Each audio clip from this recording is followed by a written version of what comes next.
Am I live? I think I'm live.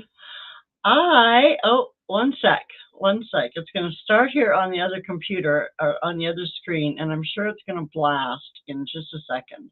We're still waiting for Mima. Hi, Vineyard Chicks. Hi, KK and Trey and Bunky and everybody. Oh, and our special guest is here. Oh, hang on. See, I told you that was going to happen, didn't I? Oh, I don't want to pause. And Bunky. I just want to turn that down so I can just take a look in both windows and watch them. And look who's here. I'm just going to go ahead and pop him right out. Well, maybe I should say hi in private chat first. See if he's ready. Yeah, he looks like he's ready. Thumbs up. Add him to the stream. So we'll give everybody a few minutes to get here, but back up to here. The chicken is new. I haven't met you before, I don't think. So welcome. Oh, is he frozen? Oh, nope, he's alive. No, I'm here. Okay. So this is Mike Sims. This is my littlest brother, my only brother. Mama and Daddy say hi. Good, good, good. And let's see, he lives over on the mainland in British Columbia with his beautiful wife and his darling little girl, who is 6 or 7 now. 6. 6. Okay. Mima is on her way, and I know she has a bunch of questions for you. Hi, Stephen. Good to see you. Good to see you. So yeah, Michael is 12 years younger than I am. How old is Michael? Michael just had a birthday. He's 12 years younger than me. No. Just come around here and sit. I want you to be close to the camera. Uh-oh. Okay, I'm close. Okay. Close enough. But we do have different mothers. We have the same father, but we do have different mothers. So, oh, there we go. Hi, Mr. Mike. Just watched your most recent video. His photography is fabulous. I can't wait till he pulls out some of his old pictures that he's done and does a whole series of them. He's got some really nice pictures. I noticed that my hair is disappearing, so excuse me for just one sec while I go in and adjust my fade on my green screen. Yeah, that's a little better. I thought maybe you were cutting it off. Yeah, no, that's better. I was cutting my head off there for a minute, changing lighting, right? So, yeah, Michael, hi. Hi. In your last video, you asked whether we wanted stories. Yes. Yeah, well, I've got lots of stories, that's for sure. I bet you do. Thank you, Trey. You're so sweet. Hi, Elizabeth. Welcome. This is my brother Michael, and Michael just started his channel, I think, maybe about a month ago. Yeah, 6 weeks, something like that. 6 weeks ago. And he's got some fabulous videos up there already. If you guys haven't already checked him out, his link is down below in the description, and you can certainly say hello. You got to come over here between us, honey. Why? Because nobody can see you over there. Yeah, that's fine. I'm good.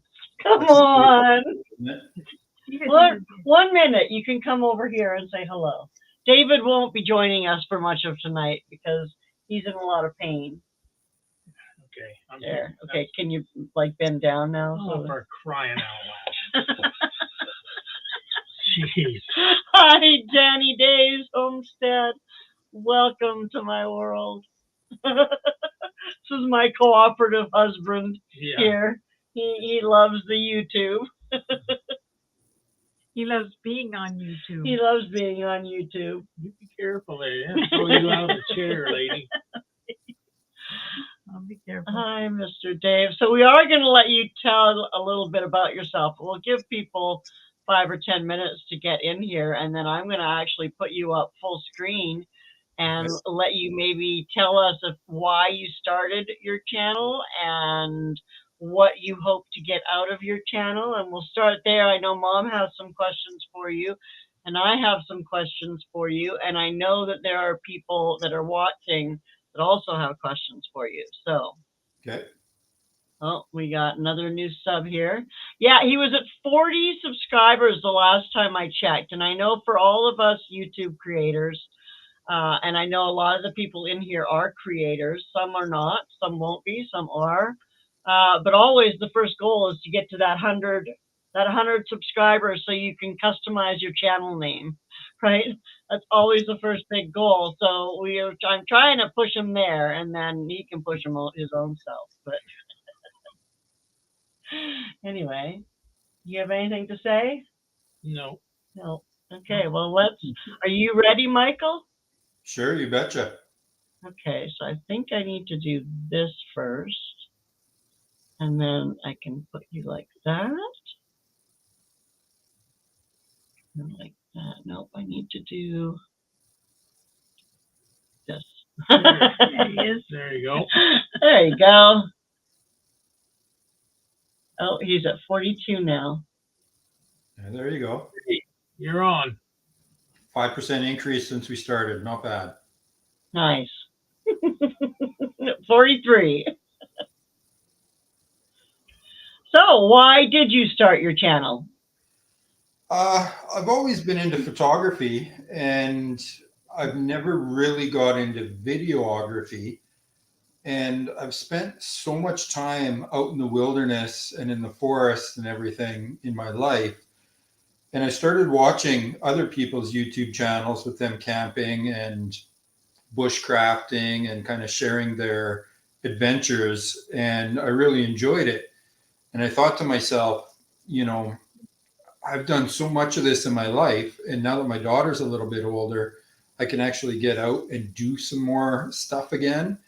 Right. So I thought I'd get out and kind of show the little corner of the world that we live in. You're on the island, I'm on the mainland, but the climate and the sort of trees and everything else is very similar, but it's a very unique place in the world, and not a lot of people see it. And a cool thing with YouTube is you can make your videos, and people from all around the world can see what you're doing. Right, exactly. That is one of the best things about it, is meeting people all over the place, for sure. So the Bobo Fest Mandalorian helmet in the background, is that Yes. that white thing? Yeah, We've that's never Mando. what that is. And I made this. Yeah. 3D printed myself, actually, an entire Mandalorian armor set for Halloween, Oh, very cool. so that I could be Mando for Halloween. And Nice. it's all in silver, but the white was my tester to start with. Okay. Very cool. Hi, Elsa. The girls just came in from the garden, so she wanted to say hi. Yeah. Hi, Jessica. Here we go. You're live around the world. It's so cool that you are going to color it. Well, I think it's already done, isn't it, Michael? Yeah, I built that. I made the whole armor set it took me about 2 months. So August, September of last year, and even into October a little bit.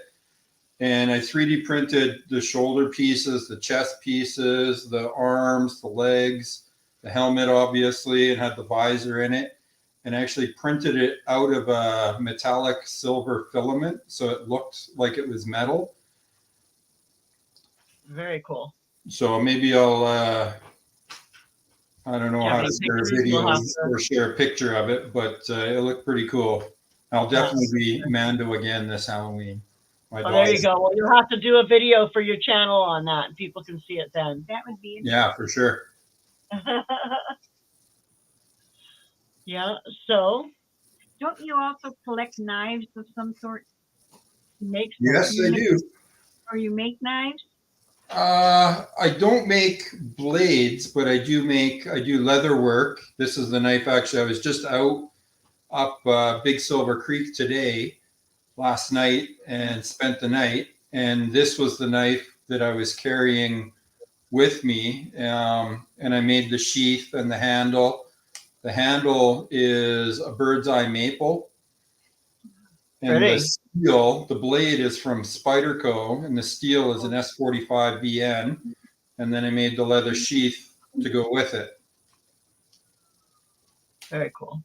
So I actually have a website that I run called Blade Protection, where I review knives and things like that. And that has kind of given me an into the knife world, where I can get some of these different blade steels. Is Yeah. that website shown on your videos? It's not. It's something totally separate. I don't necessarily connect those. I don't have the link. He just told you the link. What is the link? Bladeprotection.com is the website. Okay, 1 second. I will drop the link. Sure. That's it. Yeah, and I've got One of my mods has quite possibly gotten there already. all kinds of different knives. So like Hey, here's Lakers. without the handle. And this is actually a really cool steel called SRS 13, and it's got SUS 405 inside, so it's a laminated steel. You know, most people who aren't knife nerds won't really care about that, but it's an extremely hard steel in the middle, and then Dave is a laminated knife with nerd. different steel on the outside, and it was made in Seki City, Japan. And I haven't put a handle on it yet, but I will. I think this one's going to be probably walnut, probably a black walnut for that one.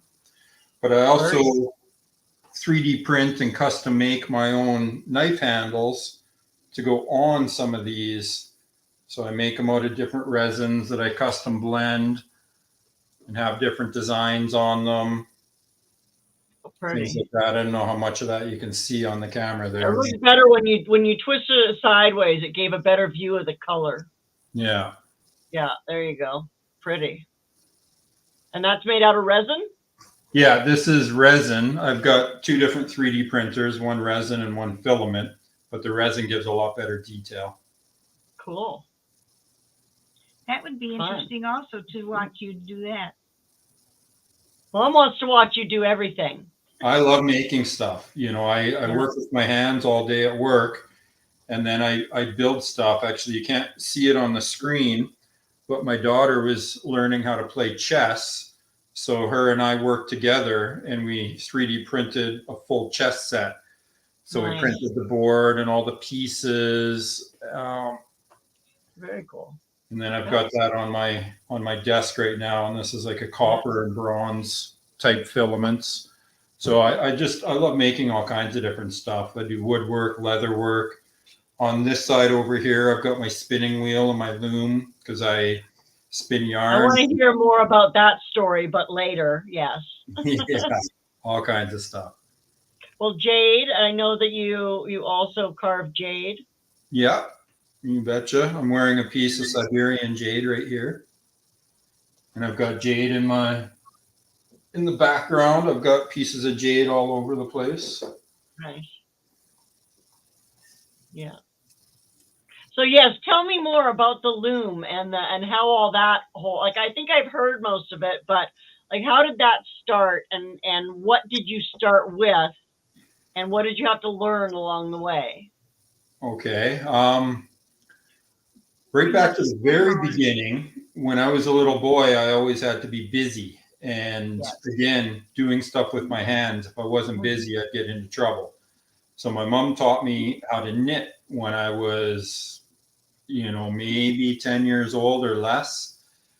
And then I hadn't done it for many, many years. And when I got together with Jessica, she mentioned that she would like to learn how to knit. And I said, oh, I remember how to do that. I can show you. And of course, being 35 years later, I didn't really remember. So I watched a few YouTube videos. picked it up, learned it again, and got into it. And at the time, I was living outside of Clinton in central BC, down a dead end logging road. And I had electricity at the cabin, but no heat. And it was an extremely remote location. So there's no TV, no cell service, nothing like that. And in the winters, at the time, I was mining gold full time with my own small company.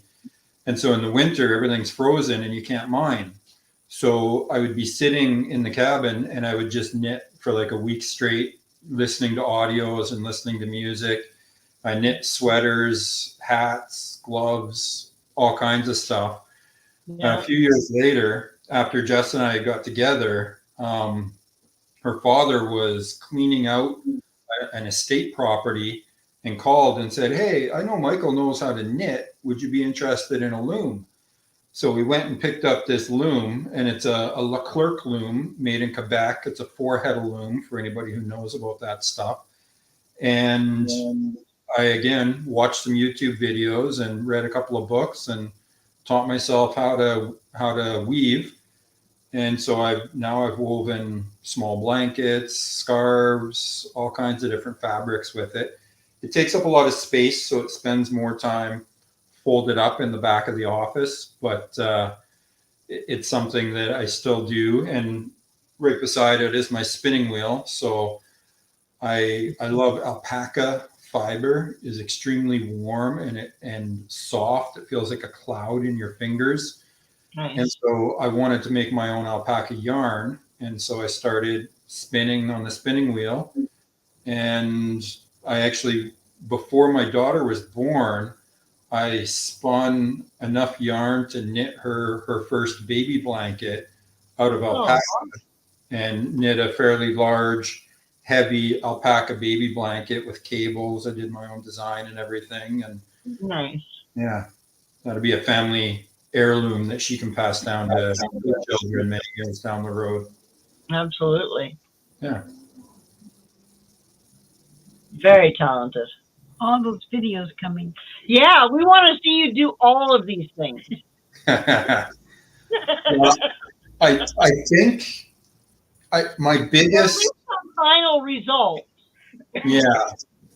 Well, one of my biggest hurdles with YouTube so far has been time for creation, because I do work full time and I do have a family. So I am very much focusing my YouTube channel towards the outdoors and wilderness type things, because I know one thing with the YouTube algorithm is it kind of learns what your channel's about and focuses your videos towards an audience that may be interested in those types of things. And I don't know how many bushcraft guys are into knitting and spinning yarn. You'd be surprised, actually. A lot of the people who will be into seeing your life skills will be people who are homesteading. And those are, skills like how to make a knife and how to put those things together. Those are also very tied into the outdoors. How to make a blanket is essential for somebody who's living totally off grid, not wanting to participate in commercialism. People love that kind of stuff, right? Like, I'm not necessarily saying watching you knit a sweater, but explaining how and I'm sure there are videos that explain how a loom works, but there can never be too many videos explaining how a loom works. It's funny, actually. It's one thing Jessica said when we were living in Hope. This is probably 7 or 8 years ago now. And she said that I should start a YouTube channel called The Knitting Bushman, and literally just show myself sitting out by a river knitting a sweater. And people would watch that. It's so peaceful and calming. And absolutely they would. I never did that one, but 7 or 8 years ago, if I would have gotten into YouTube, I think my channel would be a lot different by now. Yeah, probably. That'd be a cool video. You could do like speed hiking up to where you're going, and then you sitting there all calm and knitting and enjoying the scenery. Speed hike back down. I'm sure as I get into more stuff, some of that stuff will creep into it, Because Right. one of the Yeah. things I really want to do is actually create a bushcraft cabin somewhere, and that's what I was just doing these last 2 days. Was out scouting for an area to do that, and part of that is once I have it built, is then I can, do some of the other crafts to kind of make it feel a little more homey. So Right. you never know, you may see a bit more of that. Cool.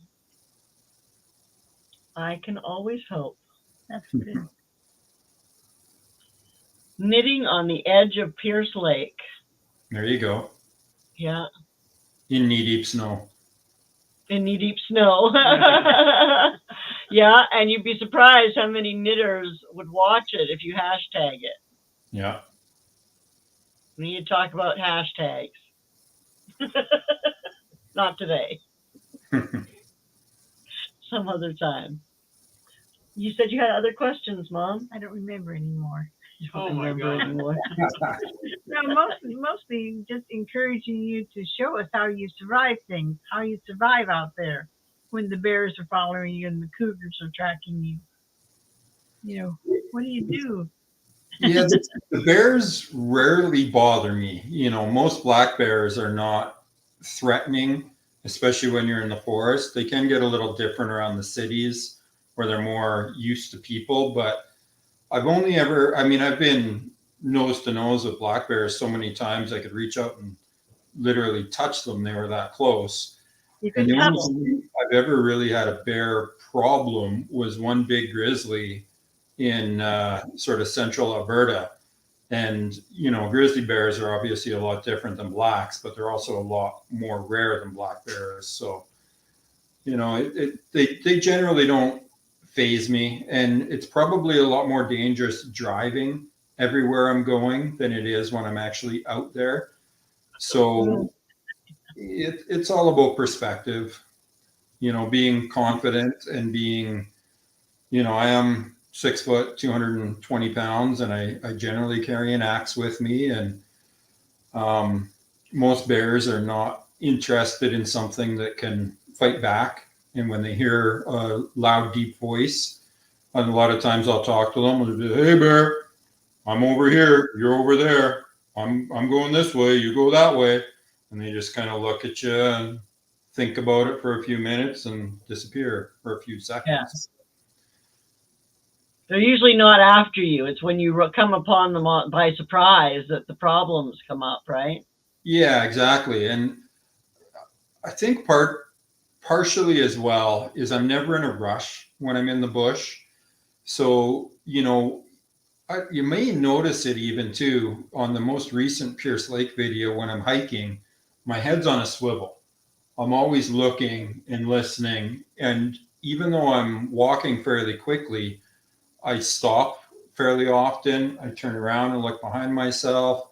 I'm always looking up and down and looking ahead and through the trees. It just comes so second nature after being in the forest for so long that you have to be aware of everything that's around you.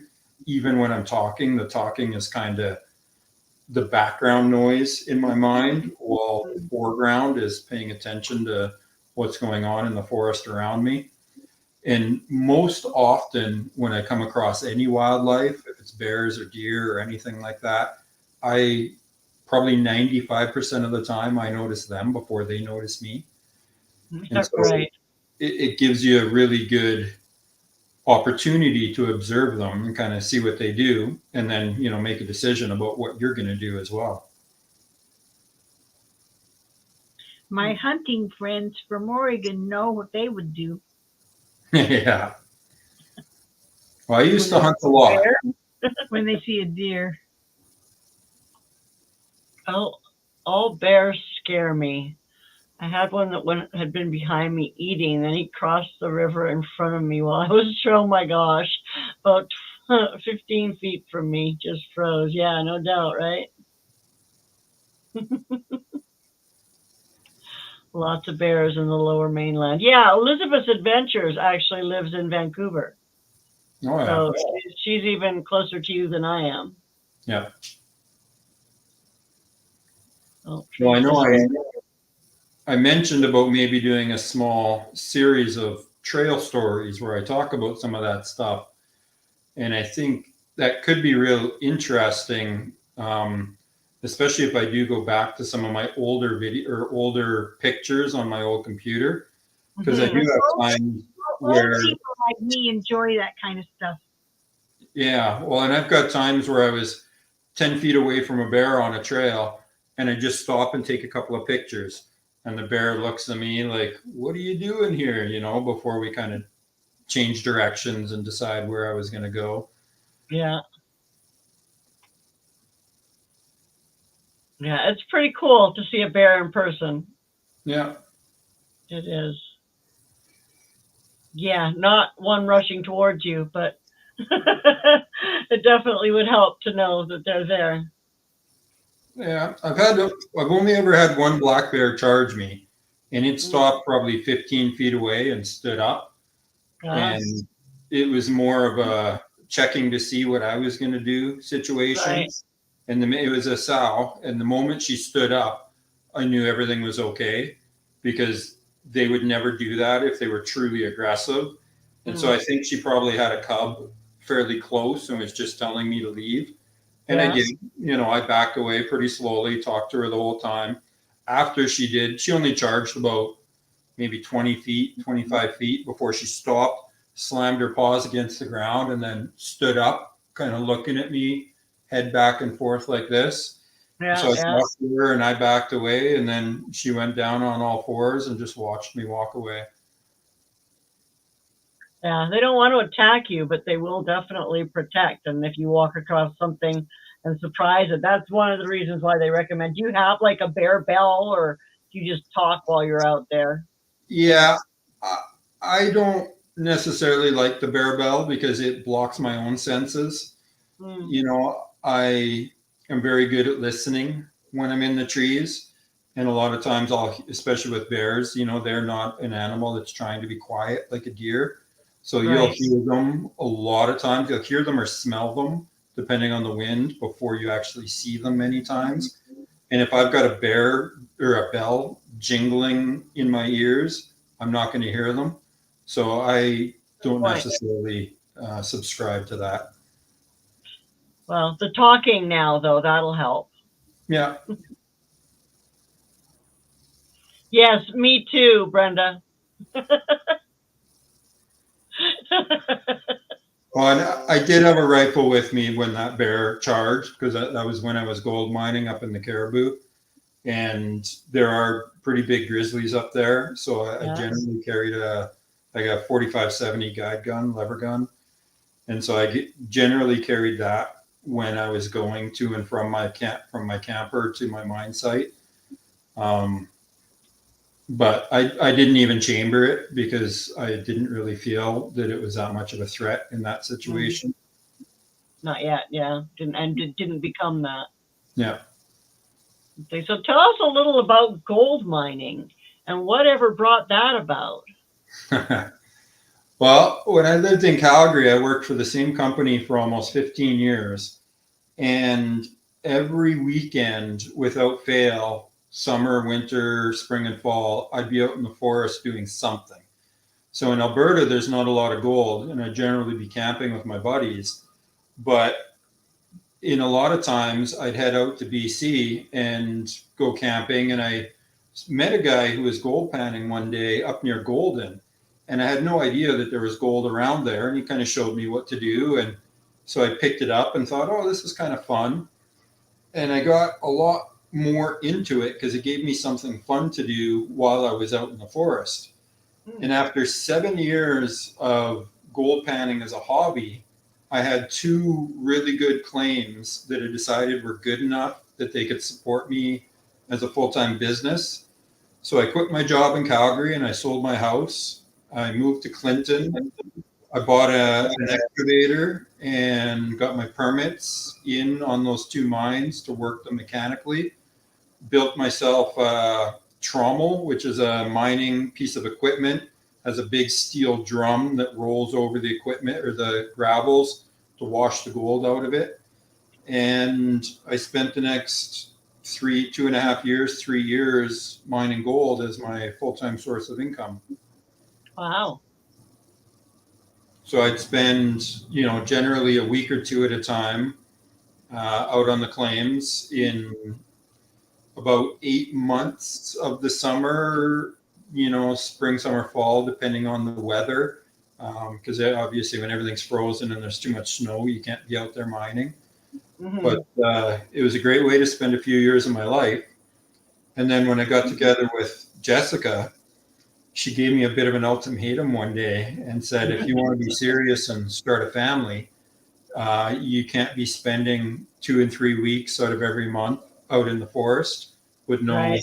no way to be in contact or anything else. So, I didn't get rich and I didn't expect to get rich, but it definitely paid the bills and it got me out in nature doing my own thing by myself. I had one Russian geologist that would come out and help every now and then and help me with some of the mining reports and different stuff like that. But it was fun. Did you ever find yourself getting cabin fever being up there for so long by yourself? Not so much. I don't know. I'm an extroverted introvert, I guess you would say. I really enjoy my solo time and I really need my solo time. Yeah. Although I may not have noticed it, but when I was moving away from Clinton, um, I had gone to the post office and it was like you had to drive for about a half an hour to get into town and go to the post office. And I generally do that every 2 or 3 weeks. And when I told the ladies I put in for the change of address, I told them I was moving. They were like, "Oh, we'll be so sorry to see you go. You're the nicest guy around."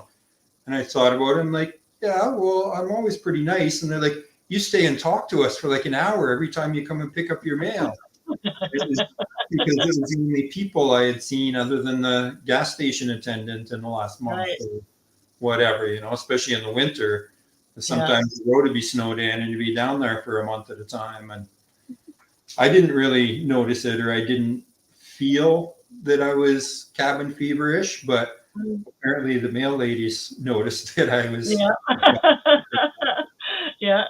They call that an ambivert, by the way. There you go. Somebody who's kind of a mixture of both. Yeah. And there's a question. Is there an easy way to figure out if it's fool's gold? If it's heavy or not. Fool's gold pyrite is about a 5 specific gravity. So water is sort of the thing that everything's measured by. So a specific cubic volume of water is 1 specific gravity. And it's like you can take 1 liter of water and a piece of stone that is the same cubic volume as the water. And if it's quartz, it'll be 2.6 times heavier than the water, more dense than the water. It's specific gravity, a measurement of denseness. So pyrite is about a 4.5 to 5, which is fool's gold, whereas real gold is 19 times heavier than water. So if you're gold panning, and I actually just taught a bunch of friends how to gold pan a few weeks ago. I took a bunch of them up to Yale Bar, and a couple of them kept saying, "Look, I have gold," and they'd have this much sand in the bottom of their pan, and the sparkly gold pieces are up on top of the sand. And I'd look at it really quick and say, "That's not gold." And I'd say, "How do you know? It looks like gold."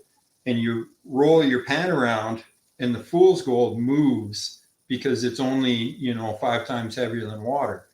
But the real gold, when you get down to the bottom, when you gold pan, you shake it and it's gravity separation. The gold being so much heavier than the water and so much heavier than the other gravels sinks to the bottom. You wash all the light gravel off top. And then when you kind of rock your pan back and forth, the gold will just sit in the bottom of your pan while the water washes over top. And all the other lighter sands will move, but the heavy gold stays stuck to the bottom. Oh. Okay. We need some lesson videos on that. There you go. Because you're going to go gold mining, Mima. Well, Sarah, we're going to have to change the wheels on your. You don't think my walker will make it? I don't think your walker will make it either. Put cross-country wheels on. There's actually quite a few rivers that have gold right out near you guys. Yeah. The Kennedy River, Yellow Creek, China Creek out by Port Alberni, all over the island. I mean, in BC, we're not only blessed with a great climate and amazing forests and mountains, but there's gold in almost every single creek and river in BC. It may just be a tiny, tiny little bit, but it's all over the place. When I was working construction on a few different projects around here, one time I was doing siding on a house in Maple Ridge, and they brought in some gravel to backfill. And I told the guys on the job site that I bet you I could find gold in the gravel that was the backfill. So I used my hard hat and I panned gold out of the gravel that they were backfilling the house with in my hard hat on the job site. So there's gold all over the place. It's just not in a high enough concentration to make it economically viable. The hard part is finding it where it is concentrated enough to make it worth the time and energy it goes into mining it. Yeah. Who do you sell it to? At the time, there was Northwest Refineries was one of the biggest ones that I was selling my raw gold to. And then also, actually, I probably shouldn't really put that on YouTube. There are a few private buyers as well. Okay. Once you're in that industry. That you get to know. Yeah. And do you find real gold in an area where there's a lot of fool's gold? Very often, because fool's gold is an indication of metamorphism and mineral enrichment.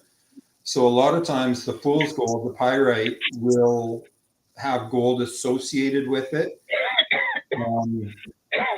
A really cool story about fool's gold or pyrite was when I was working up right on the BC-Alaska border. We were putting in a big hydropower pipeline that hauls water to make electricity. And when the guys were blasting a bunch of the stone, we found pyrite cubes in the rock that some of them were 1.5 to 2 inches, perfectly cubic formed pyrite crystals embedded in the rock. And nobody had any idea it was there until they were blasting for the pipeline. And so I collected and brought home a whole bunch of pieces of that. And it's funny because the guys on the mine or on the project were like, yeah, it's cool. You get one piece and that's it. What are you taking home a whole truckload for? But when I got back to the Lower Mainland, I was selling that stuff for like $20 a piece because they're really nice mineral specimens. Right. Yeah, absolutely. I mean, it's still beautiful, even though it's not gold, right? Yeah. Colorado Creek that feeds the High Mountain Lake has what I figured was fool's gold everywhere. Maybe it was real. You don't know. If you can see it without digging, it's probably not real gold. Oh, okay. Because again, like I say, when the gold is so heavy that the rivers naturally concentrate it in the bottom of the valleys. So if you can see it up on the sand sparkling, it's fool's gold. It's going to be mica or pyrite or something like that. Oh, that's good to know. For the next time I go out gold mining. Yeah. Make sure you film that. Make sure I film that. Yeah. I'll bring you with me, honey. You can film it. That ain't gonna happen. Well, does anyone else have any other questions out there? What do we have here? 14 people watching. Did everybody share us out? Share us out to all your friends. We have about 15 minutes left before we'll take off for the night. So, you have other questions, David? No. I'll have a question that I can put out there for everybody. Okay. What do you guys want to see? I know Mima said that she wants to see more stories, but does everybody want to see the hiking or camping? Like I was just out at Big Silver Creek last night, And I got out there pretty late, but I filmed me making a fire and having it, feeding the fire. And then today I got some amazing drone footage of waterfalls. I actually did my longest drone flight, almost 6 kilometers away, 500 meters of elevation. Don't tell the FAA because it's totally not allowed. Out We there, won't tell anyone. yeah, out there's nothing flying, so it's all fine. Yeah. But what do you guys want to see? Are you interested in the scenery?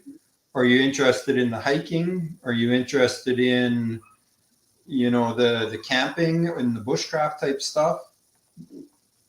Yes. And yes, and then yes. Yeah, I like it all tied together. I like the way you're doing them, where you're talking through parts of it and explaining what people are seeing, and then we'll get there, Mom. Cool. Explaining what people are seeing and kind of talking about the experience, telling the stories. I love those, and then showing the beautiful, beautiful scenery as well, and the drone footage with I like it all tied together. It really it's fascinating. Cool. I wanted to see you go skinny dipping in that lake. That's Mima! get onto YouTube. You see me shoulders up in the lake. Shoulders up. There I you go. will edit out me jumping in. Yeah. Okay, so let's see. Have you encountered any snakes while hiking? Yeah, definitely. Quite a few. One thing that is pretty unique about BC is we have such a varied climate depending on where you go. And I did a lot of gold panning in and along the Fraser River up near Lillooet and Big Bar between that stretch. And it is really dry. There's cactus all over the place. And my dog, Marley, my Great Dane, he actually got bit by a rattlesnake in the rocks on the river and almost passed. I ended up getting him to an emergency vet in Lillooet. And at the time, I mean, they had no rattlesnake antivenom there. They would have had to brought it in from Vancouver. And by the time it got up there, it would have been too late anyways. So they gave him some adrenaline, put him on an IV, and just kind of let it take its course. And the place the snake bit him was down right in his ankle, basically. So if especially on big dogs like that, there's not a lot of meat for it to bite into. Mm-hmm. So the vet figures he didn't get a lot of venom in him, but it was enough to make him pretty sick for a couple of days. And I didn't really even know what had happened because normally he's right by my side as we're hiking, and we were hiking out at the time. And then all of a sudden he was kind of laying down and whining behind me. I thought maybe he twisted a leg or got stuck in a rock. And when I came back to where he was, and I could hear the rattlesnake, and it was that quick. After he got bit, maybe 5-10 seconds, he was only 5 feet away from where the snake was.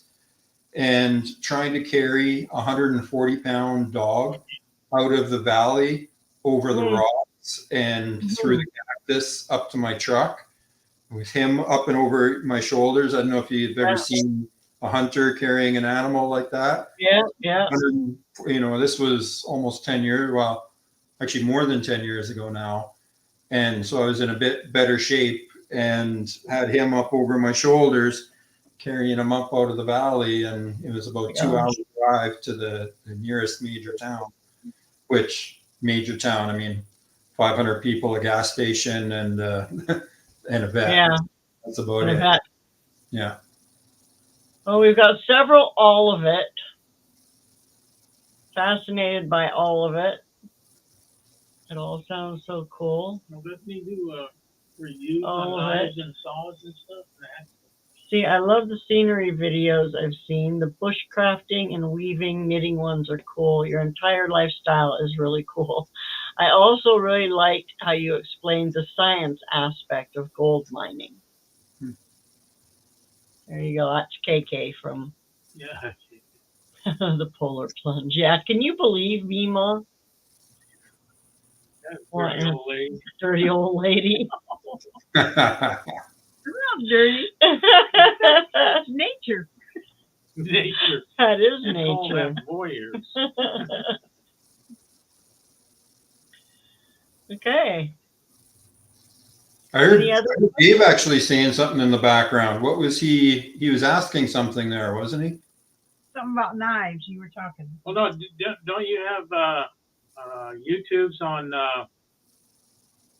different knives, and you critique the knives, the bush, little bush fold up saws, the axes and stuff.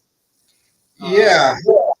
Part of my website for blade protection is I do have a YouTube channel for that. I haven't made too many videos on it, but it's definitely one thing that kind of ties between the two of them. And it's something that I'm planning on doing a little bit more on the Sampson in the Wild channel. Is once I get built up a bit, I am going to work on putting links in my bio for all the different, or maybe not my bio, but maybe in the video descriptions for all the different things that I use.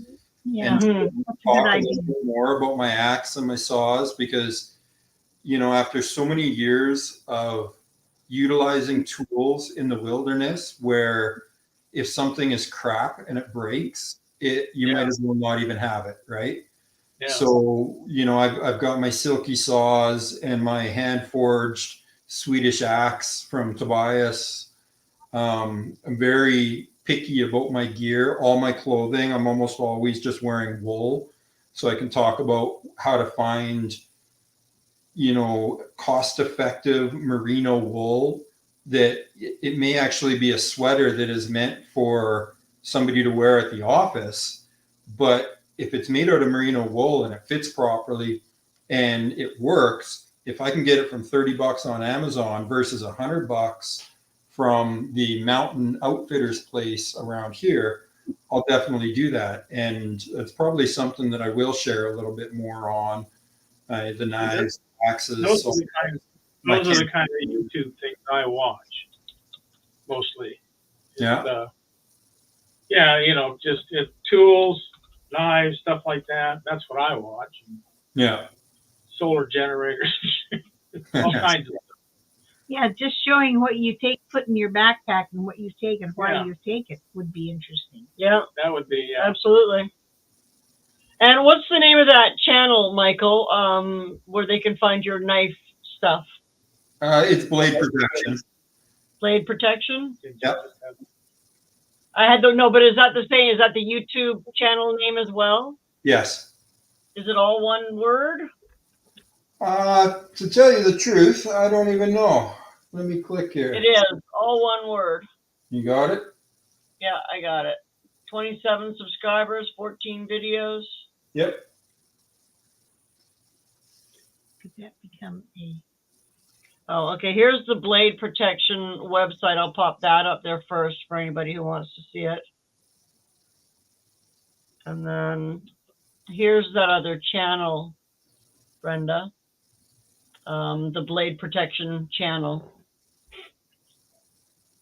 But yeah, that kind of stuff would really tie in with what your aim is for your channel, with wanting to focus on the hiking and the tools for that, and just the tools.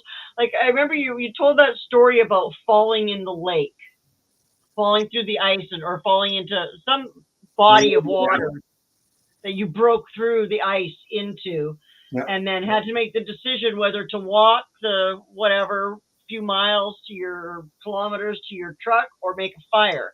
And thankfully you ended up making a fire, because if you had not, you probably would have frozen to death on the half-hour hike back to your truck. But yeah, like that kind of stuff, knowing what to do in those kinds of situations could be super helpful for a lot of people.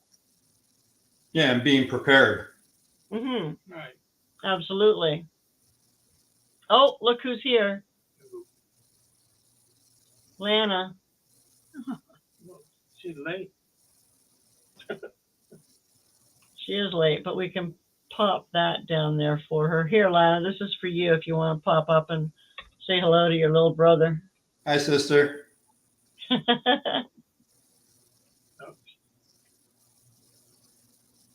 We'll see. Yeah, we have, whatever, 5 or 10 more minutes left. I mean, we're not on a strict timeline, but I do try to keep our lives to about an hour. Yeah. Oh, she was not on because, yes, Lana Sims is also, she's my sister and Michael's sister. Okay, well, she was watching hockey. That's more important than us, Michael. Oh my God. I don't even know who's playing. Well, it's interesting being on a live because it's something that I'm definitely planning on doing once my channel gets, that authorized or gets allowed to do lives. Yeah. I'm going to do some bushcrafting live. So Nice. a couple of locations where I know that if I get, I'm pretty far out there, but if I get up high enough in elevation, I can get back into cell service. Okay. So I'd probably just run straight off my cell and get a fire going. And if people want to learn how to make pot hangers or do different knots or whatever, Nice. I could do it live in the forest. If people want to, learn how to harvest pine bark to cook and make pine chips or roast pine nuts and eat them, or the different herbs and foods that we can scavenge and eat around here, how to dig for wild onions and stuff like that. I think that would be really cool to do that live and have a bit of interaction with the people while I'm out in the forest. Yeah, absolutely. And just, I mean, we'll actually discuss this later on, but there are apps that you can get around that $1,000 minimum for going live. It's just going straight through YouTube. You can't do it without having, but they're like the StreamYard that I'm using, it bypasses that. Cool. And I know I started using it way before I hit that 1,000 subscriber mark. So we'll talk about that again. First live. It won't let me. Miss Lorrie is a great first live. She meant there. She always knows what to talk about and is a great host. You're sweet, Trey. Okay, well, we're going to sign off anyway, Lana. I don't know why it won't let you on, but no, she was trying to pop on. I dropped the link for her. But yeah, there are ways around that you would be able to go live before you hit that. I think you still have to hit that 100 mark. I know I had hit that 100 mark before I tried to go live with this. So, but once you hit that, and I'm going to keep pushing you out until you get there.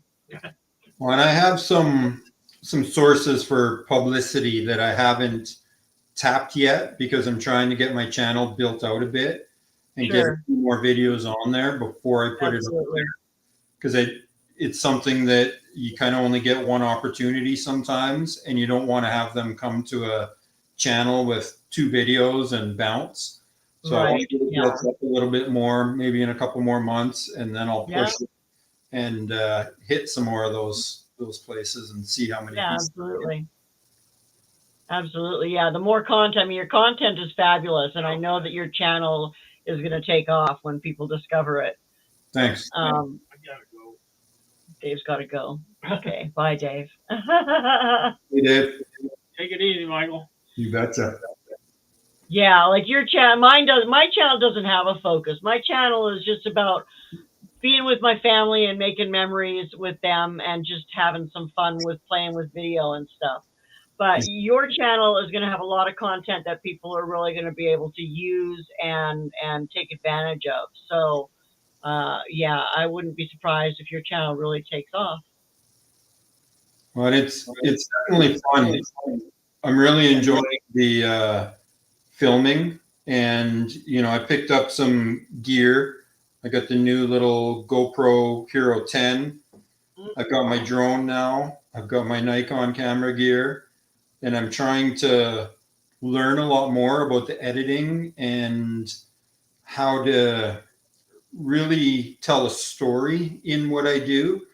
So, you can have really pretty pictures, you can have really cool scenery, or you can tie everything together and tell a story in what you do. And I've got a video.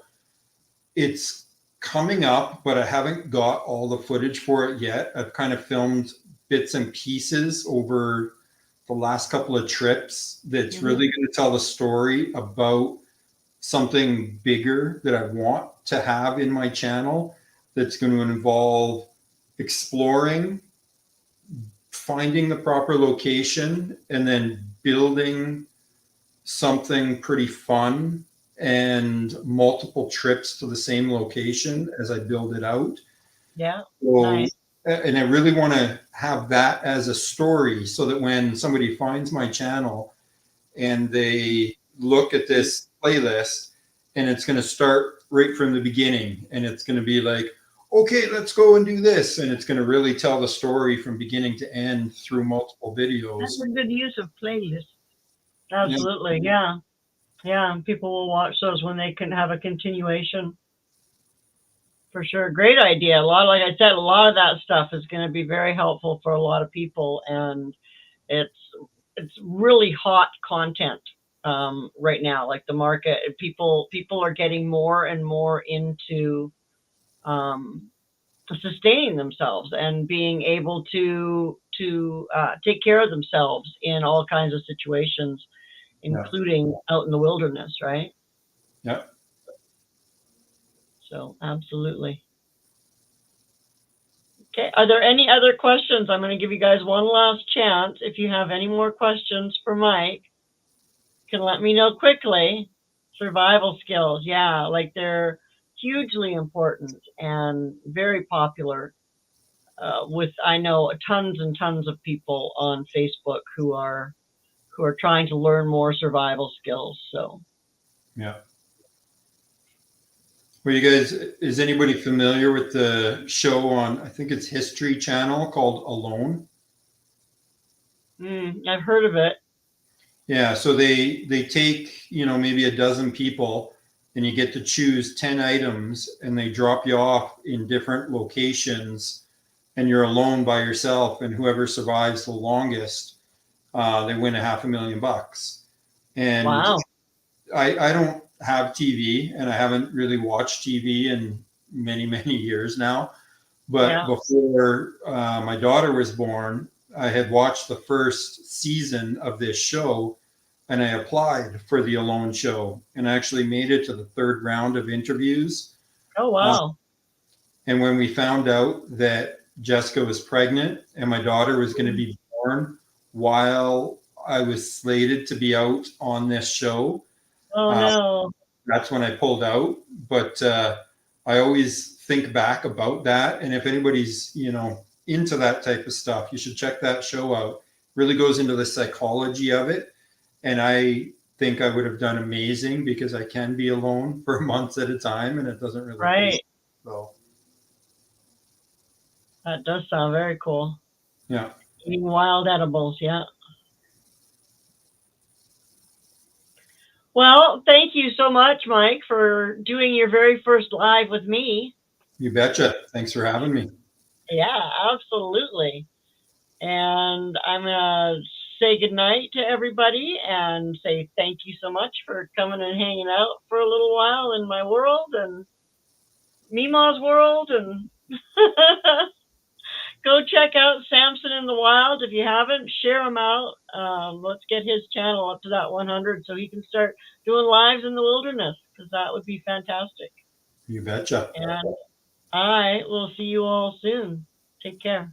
See you guys. Bye.